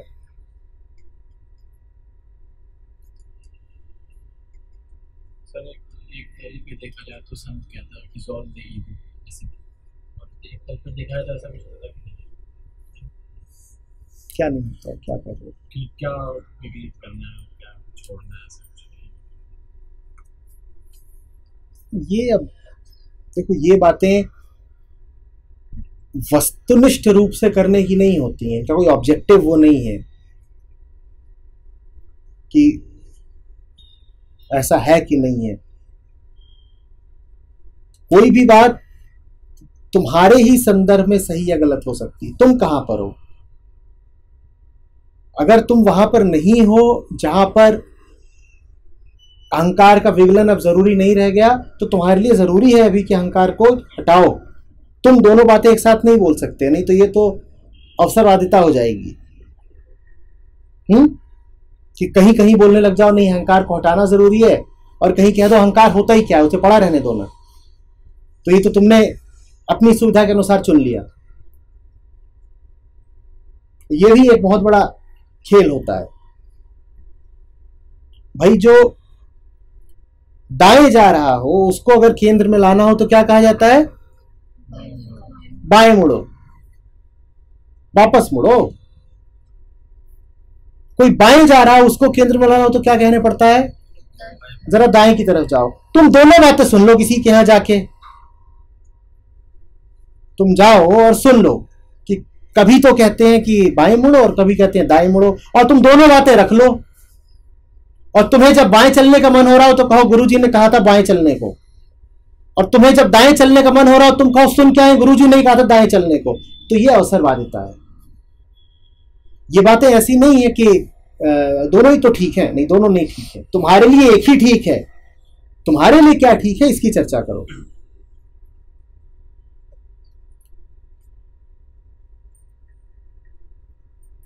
अपनी गीटी और पत्थर वाला उदाहरण दिया, बात में स्वाद आया उसमें कि मन, जैसे जब मैं कुछ चीज़ें स्पॉन्टेनियसली करता हूँ तो उसमें वो होता है और ख़त्म हो जाता है। बट मेरा इतना भी डिज़ायर नहीं होता है कि I go back to the video and see. तो लेकिन that is a rare event. तो वो जो ले के चल रहे हैं, खींच रहा है, तो उसका क्या, क्योंकि मतलब जो अनप्रेसिडेंटेड होता है, अचानक से हो जाए, उसमें ये सिचुएशन क्रिएट होने की प्रोबेबिलिटी ज़्यादा है। और हमारा जो दैनिक कार्य है उसमें तो हमें सब पता ही है, उठते हैं, टू डू लिस्ट होता है। तो उस काम का नेचर ही ऐसा नहीं है कि वो एक राही निकलता है किसी और को जाने को, वो बहुत सारा सामान लेके चलता है। हाँ, जिस जिस सामान की रास्ते में जहां तक उपयोगिता है वहां तक ही तो लेके चलता है ना। कुछ ऐसा हो जिसको ढोए ही जा रहा हो मंजिल तक, तो साफ जान लेना कि उसकी उपयोगिता रास्ते के लिए नहीं थी, उसकी उपयोगिता वो मंजिल के लिए मांग रहा था। बात समझ रहे हो? ढोने का भी अपना महत्व है, पर जो ढो रहे हो वो उचित जगह पर गिर जाना चाहिए। ऐसे समझ लो, एक रॉकेट लॉन्च होता है, स्पेस रॉकेट होते हैं, वो जब थोड़ा ऊपर जाता है तो उसका एक हिस्सा गिर जाता है। जब वो जमीन से चलता है तो बड़ा विशाल रॉकेट होता है, और उसकी जो पूरी लॉन्चिंग होती है 4, 5, 6 चरणों में होती है। उसमें बहुत सारा ईंधन होता है, उसका समझ लो जो सबसे निचला हिस्सा, उसमें बहुत सारा ईंधन है। थोड़ा ऊपर गया, जितना ईंधन था उस निचले हिस्से में चुक गया। अब वो जो निचला हिस्सा होता है रॉकेट, उसको भी त्याग देता है, छोड़ देता है, वहीं पर छोटा हो जाता है रॉकेट। अब और ऊपर जाता है, अब कोई और हिस्सा होता है अपना, उसको भी त्याग देता है। ऐसा करते करते अंततः जो चीज उसे मंजिल पर छोड़नी थी, सैटेलाइट उसको छोड़ता है और स्वयं भी विलीन हो जाता है, खत्म हो जाता है। बात आ रही समझ में? कुछ अगर तुम आगे तक लेके जा रहे हो, छोड़ नहीं पा रहे हो, तो इसका अर्थ यही है कि उससे कुछ उम्मीद रख रहे हो, उसका मंजिल से कोई लेना देना है। तुमने उसके साथ कुछ आसरा बांध लिया है, नहीं तो कोई चीज तुम ढो नहीं सकते हो। ढोगे वही जिसको तुमने मंजिल का पर्याय बना लिया है। जिस चीज को जान जाओ कि इसकी उपयोगिता तो मात्र क्षणिक थी, मार्ग भर के लिए थी, उसको तो तुम मार्ग में ही छोड़ते चलोगे, गिराते चलोगे। जिसको तुम मंजिल जानोगे उसी को तो ढोगे, जिसको मंजिल जानोगे उसी को तो ढोगे। अब देख लो साफ साफ कि तुमने जिसको भी, जिस भी विचार को, व्यक्ति को, वस्तु को ढो रखा है, उसके साथ तुमने क्या उम्मीदें बांध रखी हैं। कुछ भी यूं ही तुम्हारे मन पर आकर के नहीं जम जाता, तुमने उसके साथ आगे की उम्मीद बांधी है, इसलिए वो तुम्हारे साथ चल रहा है। जिसके साथ तुमने उम्मीद नहीं बांध रखी है, उससे तुम मुक्त होते जाओगे। जिन चीजों को तुम छोटा छोटा कह रहे हो ना, कह रहे हो छोटी छोटी बातें मन में लगातार चलती रहती हैं, होंगी वो छोटी, पर उससे तुमने जो स्वार्थ बांधे हैं वो बड़े हैं। उससे कहीं ना कहीं तुमने अपना कुछ जोड़ दिया है।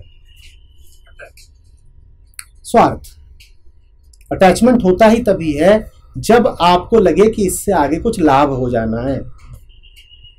जिससे लाभ नहीं उससे मोह नहीं। जिससे लाभ न हो और फिर भी आकर्षण हो उसको प्रेम कहते हैं। जैसे कभी कोई कारण से गुस्सा आ गया था पूरी तरह, और बाद में हम उसे ढो रहे हैं एज अ गिल्ट, कोई लालच भी नहीं है? बिल्कुल लालच है। गिल्ट आपको यह आश्वस्ति देती है कि आप एक बेहतर आदमी हो। धोखे से आपसे भूल हो गई है, लजा के, ग्लानि में रह के आप अपने आप को सिद्ध कर रहे होते हो कि मैं अच्छा आदमी हूं, मुझसे धोखे से गलती हो गई। दो लोग हों आपके सामने, दोनों आपको भूल करते दिखें, एक भूल करने के बाद तन के खड़ा हो जाए, दूसरा भूल करने के बाद लज्जा से गड़ जाए। आप दोनों में से भला आदमी किसको बोलोगे? जो लाज में मर रहा। आप समझ रहे हो अब आप लाज में क्यों मरते हो? ताकि दुनिया की नजरों में और अपनी नजरों में आप अच्छे आदमी कहला सको। आप अच्छा आदमी कहते ही उसको जो लाज में गड़ा हुआ खड़ा हो, तो खुद भी आप इसीलिए लाज में गड़ते हो ताकि अपनी नजरों में अच्छे कहला सको। सोचो ना कितना भद्दा लगता है और कितना क्रोध उठा सकता है आप में। अगर आप देखो सामने कि कोई आया, उसने आपके घर का शीशा तोड़ा और उसके बाद तन के खड़ा हो गया, आप कहोगे इसको तो गोली मार देनी चाहिए। इस बात का गुस्सा कम है कि शीशा तोड़ा, गुस्सा ज्यादा किस बात पे आएगा? अरे गलती करी तो करी, ऊपर से हाँ चोरी और सीना जोरी, तो चोरी छोटी बड़ी बात है, सीना जोरी ज्यादा बड़ी बात है। तो ग्लानि इसलिए बहुत उपयोगी है।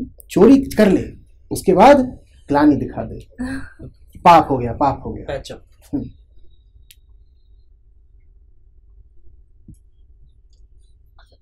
आधी लड़ाइयाँ तो इसीलिए गिर जाती है कि हम गलतियाँ मानने लग जाते हैं कि हाँ हमसे गलती हो गई। हमारे जो सामाजिक मुहावरे हैं उनमें अधिकांश में कोई सत्य नहीं होता, समझ रहे हैं? उनमें से अधिकांश में सत्य का कोई अंश भी नहीं होता। तो उनका प्रयोग सोच समझ के किया करिए। उनको ही मत मान लिया करिए कि जैसे गीता का श्लोक है वैसे ही आमतौर पर जो प्रचलित मुहावरा है वो है ना। ये जो कलेक्टिव विजडम होती है या जो कन्वेंशनल विजडम होती है, लोकमान्य लोक मत से चली आ रही बातें, ये बड़ी खतरनाक होती हैं। इनमें बहुत झूठ होता है। हम उसे गलत भी प्रूफ नहीं कर सकते। ये गलत प्रूफ वगैरह किसको करना है, जान लीजिए कि गलत है। बिलीफ पैदा हो जाते हैं। पैदा इसलिए हो जाती है क्योंकि बचपन सुन रहे होते, प्रचलित है, सुन सुन के लगता है ठीक ही। बड़ा आदमी को बोल बोल के कि ना ये तो कोई बड़ी बात बोल दी, ये तो बहुत बुद्धिमत्तापूर्ण वचन है। क्यों? क्योंकि ये तो लोक परंपरा में प्रचलित रहे हैं, इतने दिनों से चली आ रही है बात, ऐसा पुराना मुहावरा है तो इसमें कुछ सच्चाई तो होगी ना। नहीं, कोई जरूरी नहीं।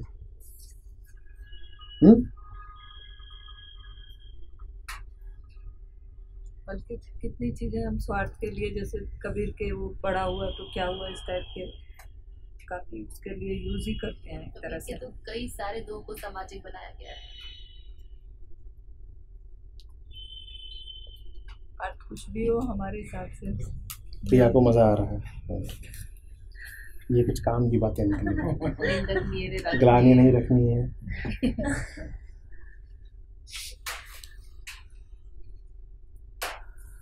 चलिए आगे बढ़ते हैं। प्रोक्रेस्टिनेशन होती है, काम टालने की आदत, वो भी तो ढो ही रही है।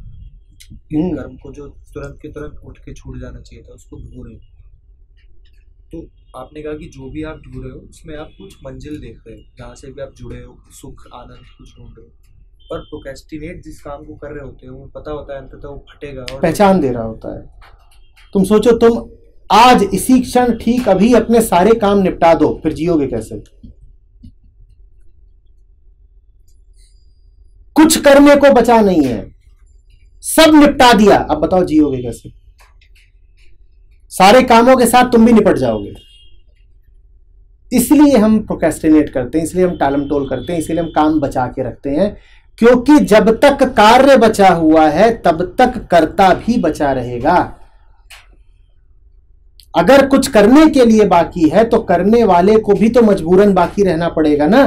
करने वाले को बचाने के लिए कार्य को बचा के रखना जरूरी है, टू डू लिस्ट को बचा के रखना जरूरी है। जब तक टू डू लिस्ट है तब तक डू अर भी तो बचेगा। आप बताओ ना, आप यहां लोग बैठे हो, अभी अभी आपको पता चले कि ठीक अब कुछ करने को नहीं है, इससे खौफनाक खबर कोई हो नहीं सकती आपके लिए। अब कैसे जियोगे, सांस कैसे लोगे, क्या सोचोगे, कहां जाओगे? पूरी दुनिया खुल गई है, अब करने के लिए कुछ नहीं है, कहां जाओगे? जब करने के लिए कुछ होता है तब तो एक बंधा रास्ता होता है। कौन सा रास्ता? जो आपके कार्य करने में सहायक हो। तो फिर आपके सामने मुक्ति का खतरा नहीं रहता। आप समझ रहे बात को? मुझे कुछ करना है, क्या करना है? बाजार से लौकी लेनी है, तो आपके लिए एक ही रास्ता है। कौन सा? जो बाजार की ओर जाता हो। कुछ करने को नहीं बचा, आप कौन सा रास्ता पकड़ोगे? खौफनाक बात हो। कुछ करने को नहीं बचा, आप क्या करोगे?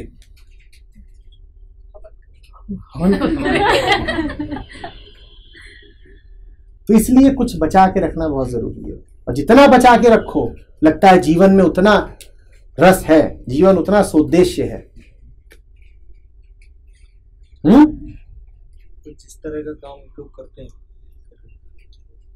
तो उसमें तो पूर्व निर्धारित है बहुत सारी चीज़, ये काम है, आगे की 6 महीने का पता है, तो उसमें वो पता है कि वही गली में जाना है कद्दू लेने, तो उसमें गली में जाते जाते गली से बाहर कैसे रहे? गली में जाओ कद्दू लेने, कद्दू की जगह मटर मिल जाए तो ठीक है, मटर उछाल लो।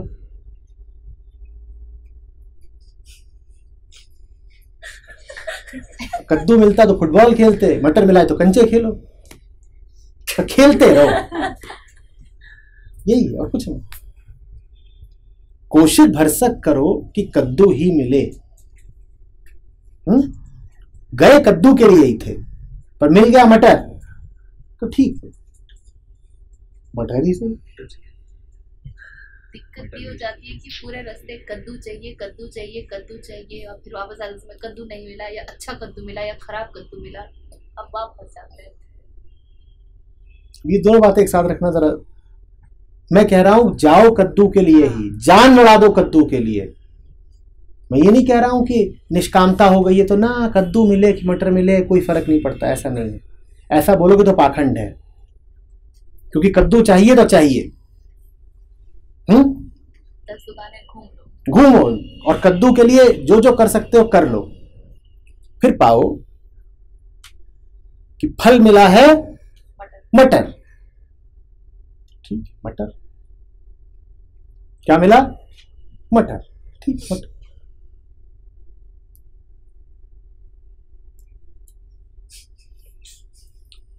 तो फिर ये बात परेशान नहीं करनी चाहिए कि कद्दू नहीं मिला। एक तल पर परेशान करनी चाहिए, क्योंकि अगर मैं कह दूं नहीं परेशान करनी चाहिए तो इससे भी फिर वही हो जाता है कि कद्दू खोजेंगे। हाँ, कद्दू खोजेंगे ही नहीं, काम ही नहीं कर रहे हैं। और हिंदुस्तान की बड़ी दुर्गति हुई है, निष्कामता के सिद्धांत ने हिंदुस्तान को अकर्मण्य बना दिया है। निष्काम हो जाना और अकर्मण्य हो जाना ये दोनों अलग अलग बातें हैं ना। अकर्मण्यता में आलस प्रधान है, निष्काम कर्म का ये मतलब नहीं है कि आलसी हो गए और प्रकृति के गुणों में से एक ही गुण है जो तुम पे तमस बिल्कुल हावी है और क्यों कुछ नहीं करते, करने को क्या है, हम निष्काम हैं। जब कुछ फल की अपेक्षा ही नहीं तो कर्म क्यों करें। कृष्ण ने देखो ध्यान से क्या कहा है, कृष्ण ने कहा है अर्जुन मुझे देख, मुझे किसी फल की अपेक्षा नहीं है, लेकिन फिर भी मैं दिन रात काम किए जाता हूं। और फिर कहते मैं ना काम करूं तो तेरे संसार का क्या होगा। काम पूरा करना है, लग के करना है। कद्दू चाहिए तो चाहिए, लग के करना है। लेकिन मिल गया मटर तो कोई बात नहीं, हो गए छोटे तो भी कोई बात नहीं। जो बात है ना, कोई बात नहीं। अगर कद्दू की कामना है तो कामना रहित नहीं है। कद्दू की कामना जब तक अहम से नहीं जुड़ गई है तब तक उस कामना में कुछ भी बुरा नहीं है। अभी कृष्ण के पास कामना है या नहीं कि अर्जुन युद्ध करे? कृष्ण के पास ये कामना है या नहीं कि अर्जुन युद्ध करे? 100 बार बोल रहे हैं अर्जुन तू युद्ध कर, अर्जुन तू युद्ध कर। कामना में कोई बुराई नहीं है। कामना का फल बस आपके अहम से न जुड़ जाए। बात समझ रहे हैं? मैं के आकार से फल न जुड़ जाए कि फल मिल गया, कामना पूरी हुई तो मैं बड़ा हो जाएगा और कामना पूरी नहीं हुई तो मैं संकुचित हो जाएगा। ये नहीं होना चाहिए। निष्काम कर्म का अर्थ ही नहीं होता, फिर कह रहा हूं ध्यान से सुन लीजिएगा, कि कामना ही नहीं है। निष्काम कर्म का अर्थ ये नहीं होता कि योजना ही नहीं है। निष्काम कर्म का अर्थ होता है कामना भी रही आए, योजना भी रही आए, मार्ग भी रहा है, मंजिल भी रही आए, और जो भी होगा हमें मौज रहेगी, हमें मौज रहेगी।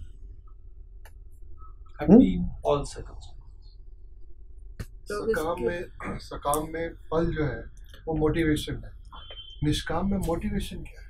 कोई मोटिवेशन नहीं है, क्योंकि मोटिवेशन का जो हमारे लिए अर्थ होता है वो यही होता है कि हम बड़े हो जाएं या हम छोटे हो जाएं। और कोई मोटिवेशन नहीं है तो फिर कर्म कैसे? कर्म ही मोटिवेशन। देखिए समझिएगा बात को।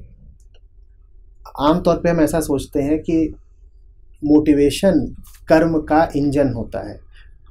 एक तल पर ये बात ठीक भी है, अगर आपको एक सीमा के भीतर काम करना है तो मोटिवेशन कर्म का ईंधन बन जाता है, पर वही मोटिवेशन कर्म को सीमित भी कर देता है। बात समझ रहे हैं? क्योंकि जीवन में जो कुछ भी बड़ा है वो मिलने से पहले अपने आप को प्रस्तुत नहीं करता।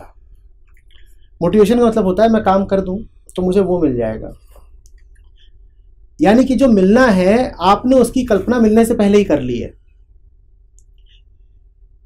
जो मिलना है उसकी कल्पना आपने मिलने से पहले ही कर ली है। अब ये आपका मोटिवेशन बना है, यही आपकी प्रेरणा बना है, ईंधन बना है। ठीक है, ये आपका ईंधन बन जाएगा और इसके कारण आप मेहनत कर लेंगे और आपको जो पाना है आपने पा लिया। पर याद रखिएगा, जो आपको पाना है उसकी कल्पना आपने कब कर ली थी? करने से पहले। आप छोटे थे तभी कर ली थी। जब आप छोटे हो तो आप कितने बड़े की कल्पना कर लेते हो? जब आप छोटे हो तो आप कितने बड़े की कल्पना कर सकते हो? हिसाब से होगा, थोड़ा बड़ा, थोड़ा बड़ा, अपने ही तल पर होगा कुछ। बेहतर। तो वो मोटिवेशन जो आमतौर पर ऐसा लगता है कि कर्म को धक्का देता है, कर्म को ऊर्जा देता है, वो मोटिवेशन, वो प्रेरणा वास्तव में कर्म को संकुचित करता है। क्यों? क्योंकि जब कुछ बहुत बड़ा लक्ष्य होगा, अति महत्, तब आप कुछ कर ही नहीं पाओगे। अगर आप मोटिवेशन के गुलाम हो तो आप कहोगे मैं कर्म करूं, इससे पहले ही मुझे बता दो कि अंत में क्या मिलेगा, और जो अंत में मिलना है उसकी कोई छवि आपको बताई नहीं जा सकती, क्योंकि वो बहुत बड़ा है, क्योंकि बहुत ही अप्रत्याशित है, तो आप कर्म कर ही नहीं पाओगे। तो जो लोग मोटिवेशन पर चलते हैं, मोटिवेशन ही उनकी हथकड़ी बन जाती है। आप तो सोच रहे थे कि मोटिवेशन से आप किसी को प्रेरित कर रहे हो, आप समझ ही नहीं पाए कि अब वो मोटिवेशन का ऐसा गुलाम हो गया है कि जो वास्तव में सही काम है वो कर ही नहीं पा रहा। क्यों? क्योंकि उसके लिए मोटिवेटेड ही नहीं फील कर रहा। क्यों? क्योंकि जो टारगेट है, जो मंजिल है, उसकी कोई छवि उसको दिखाई ही नहीं जा सकती। और जीवन में जो भी कुछ कीमती है उसकी कोई पूर्व निर्धारित छवि आप दिखा कैसे पाओगे? छवि तो आप इतनी ही दिखा सकते हो कि जहां पर जरा सा आंशिक बदलाव हो, जहां आंशिक बढ़ोतरी हो, प्रगति हो, सुधार हो, वहां पे आप किसी तरह की छवि दिखा सकते हो। जहां आमूलचूल परिवर्तन हो वहां छवि आप दिखाई नहीं पाओगे। क्या बताओगे? बात कल्पना से बाहर की, तो बताओगे कैसे? आप समझ रहे हैं? तो छोटे मोटे काम किसी को कराने हो तो आप उसको मोटिवेशन दे दीजिए, ललचा दीजिए, वो काम कर देगा। किसी से लेकिन अगर अति महत् काम कराना हो तो उसको सिखाइए कि बिना प्रेरणा के, बिना लालच के, बिना सकामता के कर्म कैसे किया जाता है।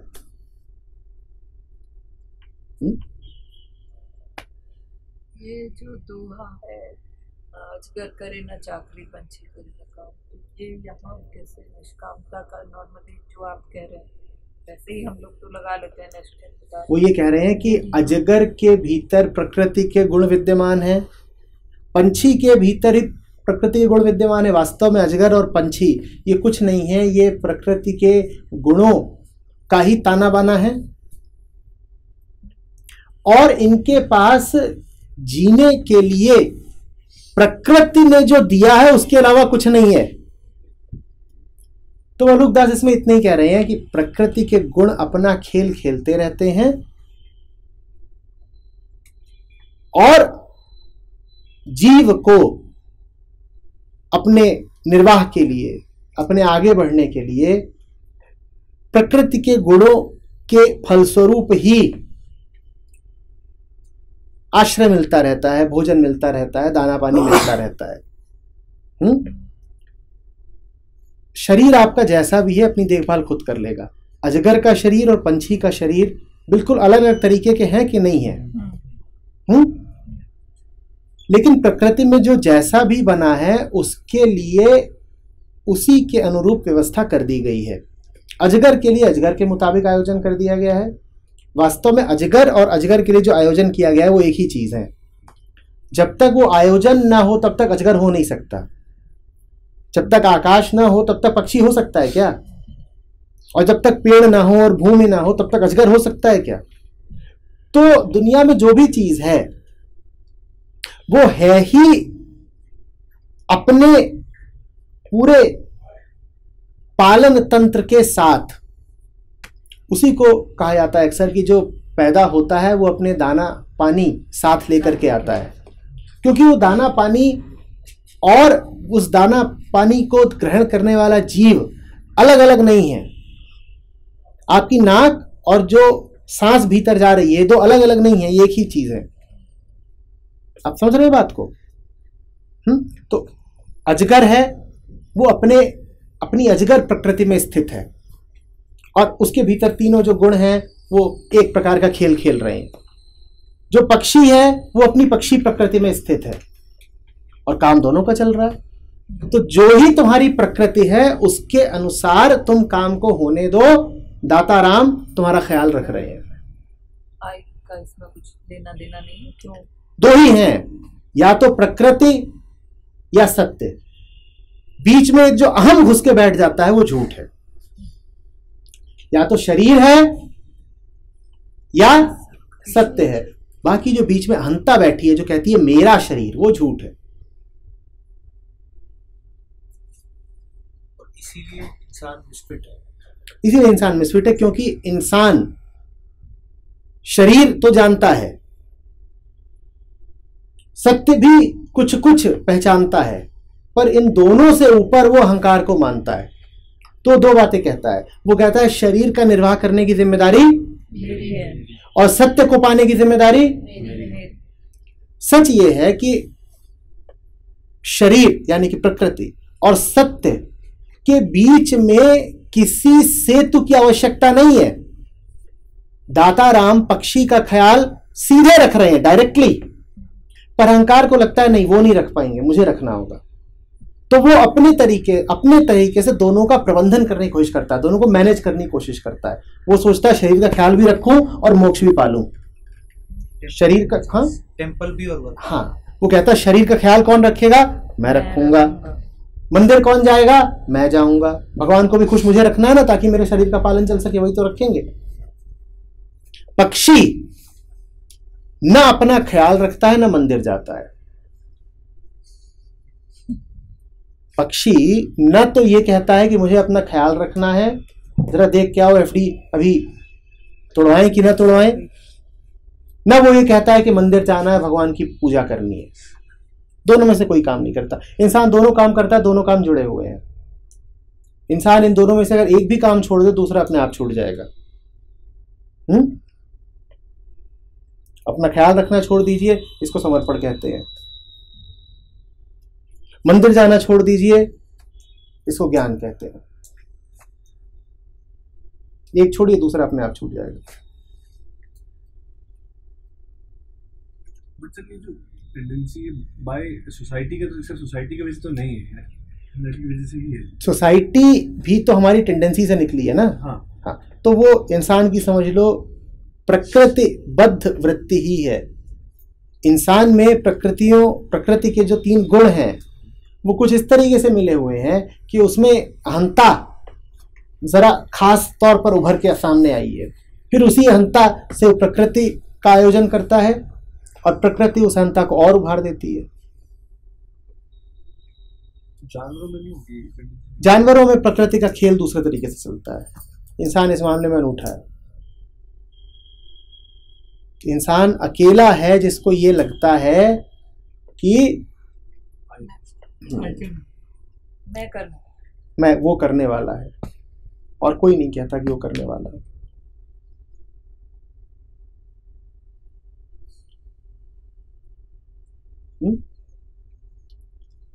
मैं करने वाला हूँ, इसी भाव को छोड़ने को निष्काम कर कहते हैं। ये बीच में जो सेतु है, मैं करने वाला हूँ, इस भाव को छोड़ना जरा मुश्किल होता है। मैं पाने वाला हूं, इस भाव को कहते हैं निष्कामता। मैं पाने वाला हूं या मैं गंवाने वाला हूं। कर्म के फल स्वरूप मैं कुछ पा जाऊंगा, ये भाव गया, और कर्म के फल स्वरूप मैं कुछ गंवा दूंगा, ये भाव गया। इसको कहते हैं निष्कामता। है वही बात, ये थोड़ा ग्रॉस, यही हमें पकड़ में आती है।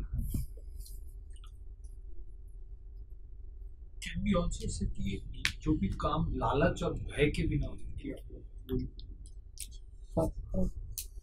लेकिन उसमें दिक्कत क्या आएगी ना, लालच और भय इतने सूक्ष्म हो सकते हैं कि आपको पता भी ना चले। आपको लग रहा हो ये काम तो मैं स्वेच्छा से कर रहा हूं या प्रेम से कर रहा हूं, हो वो वास्तव में भय से रहा है। लालच और भय इतना भीतर घुस के बैठ सकते हैं कि वो करीब करीब वृत्ति, आदत बन सकते हैं। उसका ना परखने का जो एक तरीका होता है, जो अचूक है, वो देख लीजिए। परिणाम अगर आपको चौंका जाता है, हिला जाता है, तोड़ जाता है, तो जान लीजिएगा कि निष्कामता नहीं थी। आपकी उम्मीद के खिलाफ कुछ हो जाता है और वो बात आपको तोड़ देती है, तो जान लीजिएगा निष्कामता नहीं थी। ये आखिरी परख है कि आपका क्या व्यवहार रहता है उन पलों में जब कुछ आपकी उम्मीद के खिलाफ हो जाता है, वो आपको बता देगा। दूसरी चीज जो इससे थोड़ा नीचे की है, आपका क्या व्यवहार रहता है उन पलों में जब कुछ आपकी उम्मीद के मुताबिक हो जाता है। असल में उम्मीद के मुताबिक हो जाए तब संयत रहना फिर भी जरा आसान होता है। आदमी अपने ऊपर निष्कामता का, संयम का, ह्यूमिलिटी का एक लबादा डाल सकता है। आप जीत गए, लोग आ रहे हैं आपको मुबारकबाद देने, आप कह रहे नहीं साहब ये तो आपकी दुआ है। देखा है, ऊपर वाले की मर्जी है इसलिए जीत गए। तो ऐसे पलों में विनम्रता दिखाना और संयम दिखाना आसान होता है, क्योंकि अंदर ही अंदर तो लड्डू फूट ही रहेंगे, जीत गए हैं। अब ऊपर ऊपर से जरा और हासिल कर लो ये दिखा के कि देखिए साहब इतने बड़े आदमी हैं। हाँ, लेकिन फिर भी कितनी विनम्रता है। तो इससे बेहतर यह रहता है कि अपने आप को उन पलों में देखिए जिन पलों में उम्मीदें बिखर गई हो, टूट गया हो, परिणाम आपकी अपेक्षा के बिल्कुल विरुद्ध गए हो, तब देखिए क्या रहता है। आप हार गए हैं, पूरी जान लगाने के बाद हारे हैं, और उस समय पे आप कह पाते हैं कि नहीं कि जैसी ऊपर वाले की मर्जी। तब आप झुके रहते हैं कि नहीं? तब तो बहुत बार ऐसा होता है कि बोलें कि अच्छा जरा भी ख्याल नहीं रखा मेरा।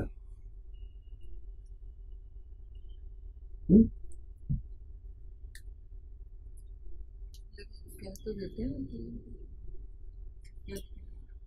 उसमें ठीक है ना, बड़ा अब कोई उपाय नहीं, हार गए तो हार ही गए, उसका क्या है। अब अंगूर खट्टे हैं कह के निकलने के अलावा कुछ है नहीं। अंततः तो अगर आप छुपाना ही चाहें तो स्वयं कृष्ण भी विवश हैं आपके सामने। उन्होंने ही छोड़ी है माया, अब छोड़ दी है तो उसके बाद अब लपेटे कैसे वापस। तो अगर आप तय ही कर लें कि घुमाना है तो फिर कृष्ण को भी घुमा डाले। कृष्ण भी आपके सामने दलीलें ही तो देते हैं, फरियाद ही तो करते हैं कि अर्जुन भाई एक चैप्टर और कर ले।